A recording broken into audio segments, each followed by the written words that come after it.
Alright, so here's a light setting that I don't think was there before. If you press this, you can see it actually turns on the light settings here. So I don't remember this being here before, but you can quickly go here and turn off the lights if you're parked. Alright, the thing is, can you turn it back on? What about if I put it in drive? Oh. No, it doesn't auto turn the lights back on. I mean, there are some lights, but not very bright, as you can see. Okay, so it doesn't auto turn itself on. So what you want to, or it doesn't have the button here anymore to turn it on and off.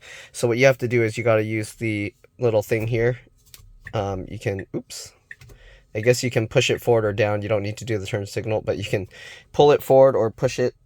All right, then you get this, and oops. So if I push it forward, you can see now I have the auto option, and there you can see it's much brighter now.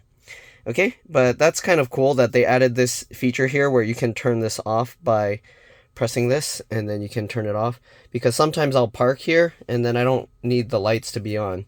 So then you have to go back in this menu, I guess, to do it again by pushing this forward or backwards.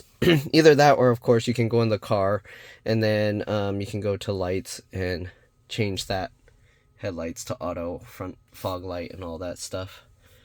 So no fog lights, fog lights. Okay, so they did add that.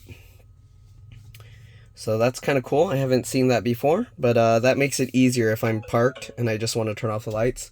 And right now parking, you can see the red lights are still on, but if I turn the lights off, so it shows the parking light here, I'm guessing we can push that. Yep. And if I turn that off, actually,